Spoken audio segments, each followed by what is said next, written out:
Srećko and me, we met each other already in the year 1998, and so it's 25 years ago.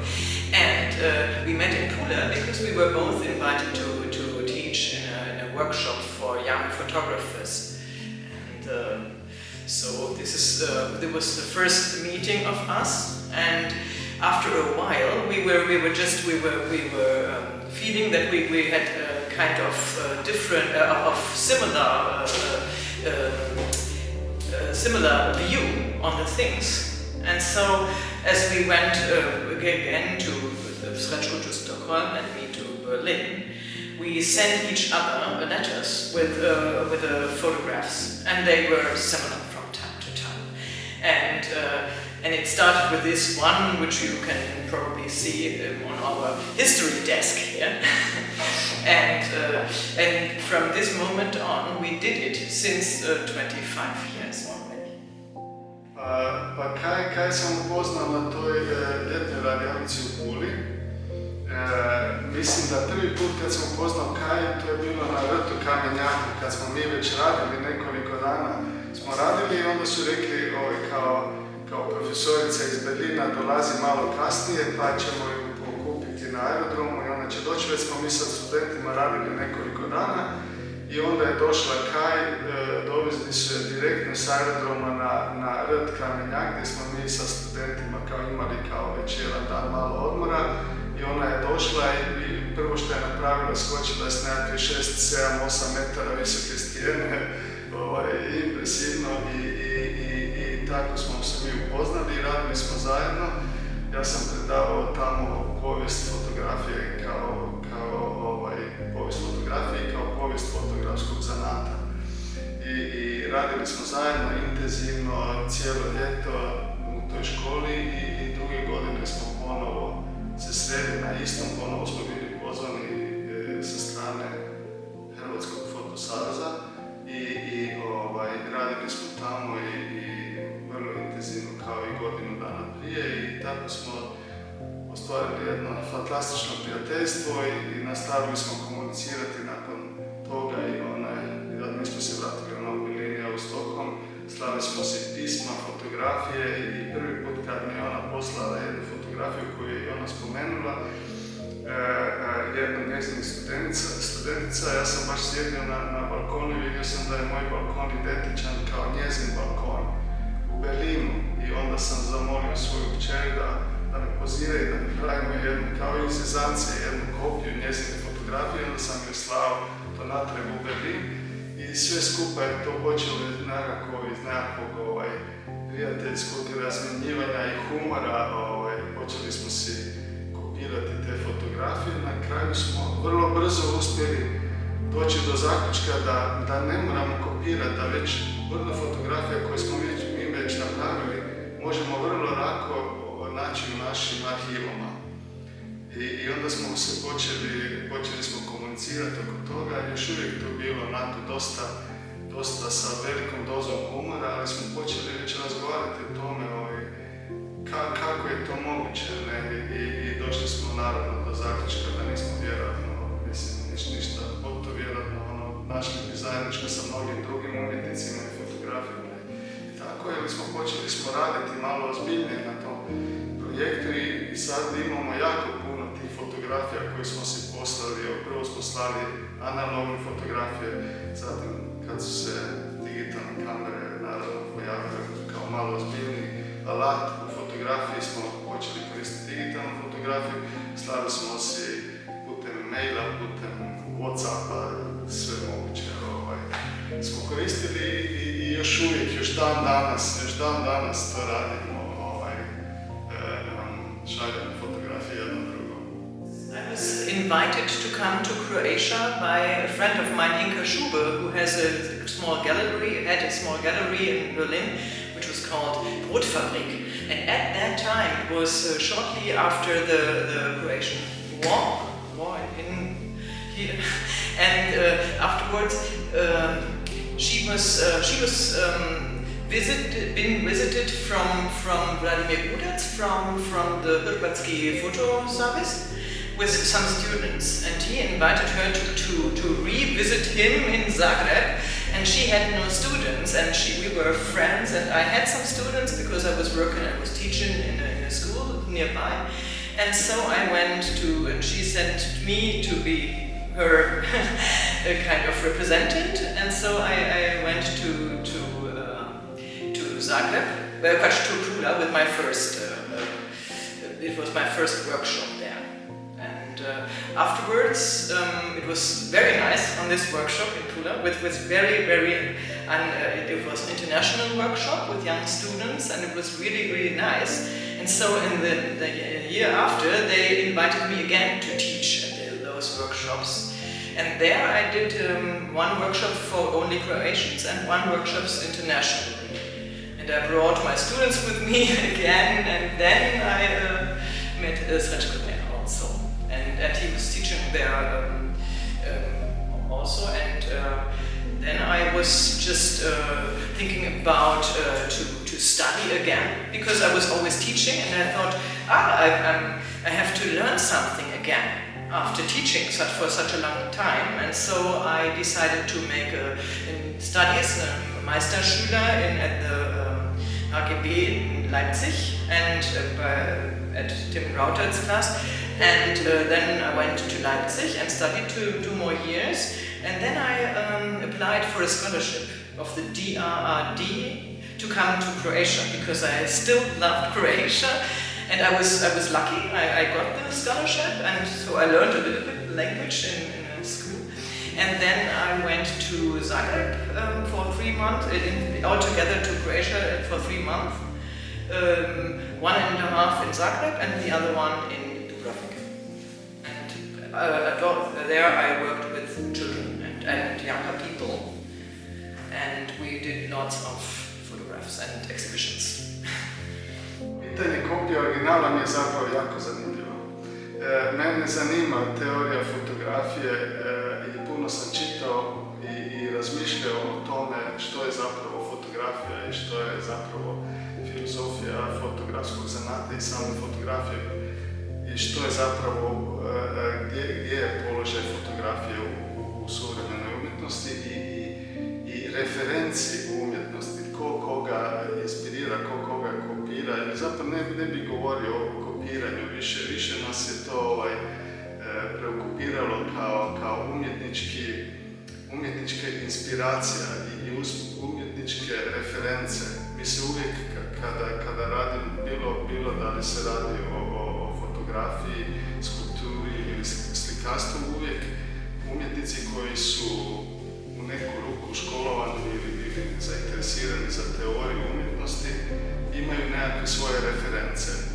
I sad ako ja radim jednu fotografiju koja je slična ili skoro pa identična Kai fotografiji, da li ja nju kopiram ili da li ja koristim kao u muzici kad radiš sa sample ili da li sam ja koristio nešto što je već ona iskoristila iz povijesti umjetnosti. Ona nije napravila recimo fotografiju samo iz neba pa u rebra, što bi se reklo, nego ona koristi svoje reference. Ja možda koristim svoje reference, u nekom trenutku se to poklopi i sliče fotografije jedno drugoj. I pitanje originala, pitanje inspiracije, pitanje kopije, pitanje tih referenci, kako se to sve odnosi jedno prema drugom i kako se na kraju stvara jedan osjećaj zajedničke pripadnosti suvremene fotografije ili suvremene umjetnosti, postmodernizmu ili nekakvom drugom pravcu, kako se sve to skupa odvija u određenom vremenu. There are different ways to have the reason to take a photo for me. The first and the most often thing is that I see something in the world which is related to something inside me. So I try to find I see something and I'm sure this is something which has something to do with my soul. So and with my reflection of things. And this can be rational either or emotional, it depends. And so this is sometimes sometimes also the reason for those unsharp parts in my photographs. It's because I think I have lots of blind points in my view sometimes, and I try to catch them on the photograph too. But it's not always the case, because sometimes my view is very clearly. Depends on the special situation. As I sent the first photo to Srećko, I didn't think that it would last that long, but as Srećko sent me the first photo, which was quite similar to mine. It's on the table, on the history table again. And then I was thinking about, probably this is a kind of project which we should continue for a long time, and probably we could exhibit it once. And now it's done. We decided quite early that we are not going to write under the pictures, is it my pictures or Kai pictures, and there is no rules for setups. On the left Kai's, on the right side mine. There is no rules at all, and we don't want to speak about who is the owner of the picture, and I think that it's quite interesting, because it's maybe a question of seeing, question of gender, and sometimes it's happened that when I send pictures, the pair of pictures to Kai, she said, no, both of those pictures are mine, or both of those pictures is yours. Sometimes I forget which picture is mine and which picture is Kai. I have to check it back up in my computer. So even for me it was sometimes difficult to understand which picture is mine and which is Kai. And I think that it's nice to not explain for people who is the owner of the picture. Yeah, or the author, I think it's, And yes, it was, to me it was sometimes similar. And to the setting, I wanted to say that we have, our decision was to print a little bit more than we put on the wall, because we wanted to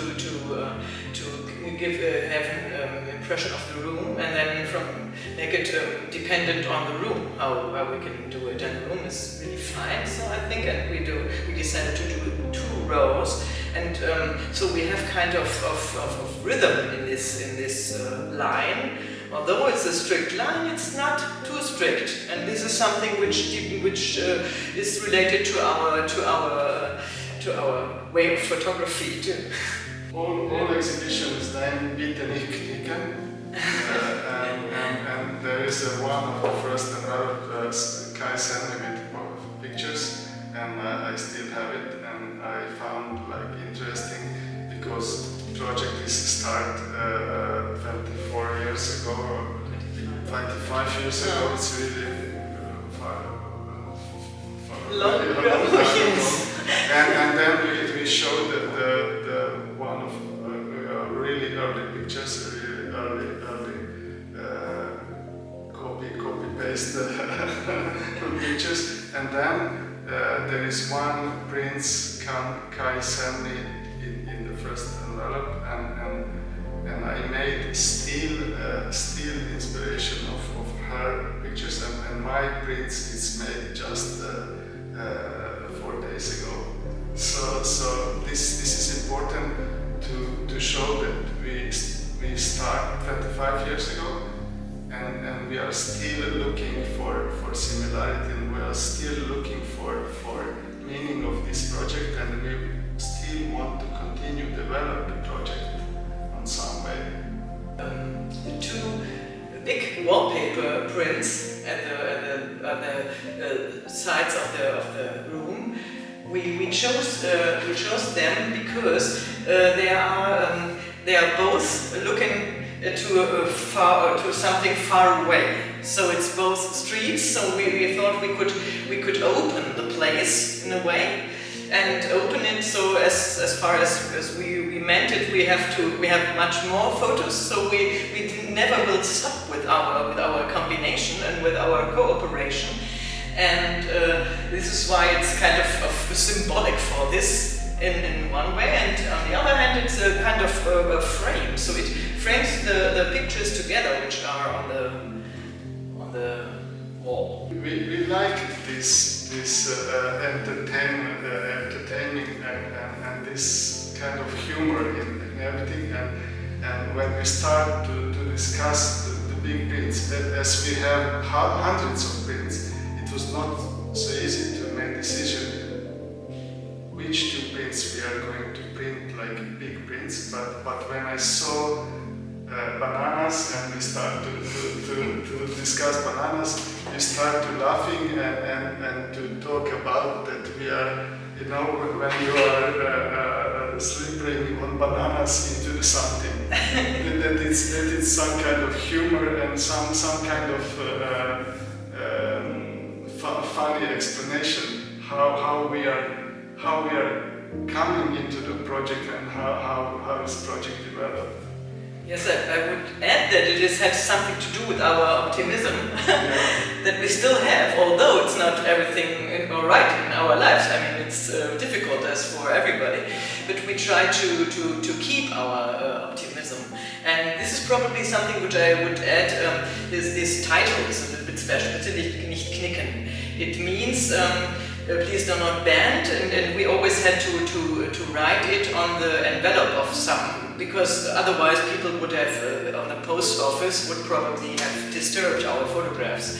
And so this is, and in Germany this is a double meaning a little bit, because bitte nicht knicken bedeutet, means also that somebody shouldn't be suppressed by somebody else. So it's a little bit double-minded, so it helps us, our way of thinking and of bringing our humor into our pictures, to be a little bit more tough, so that nobody can suppress us. So this is how I see it in a way.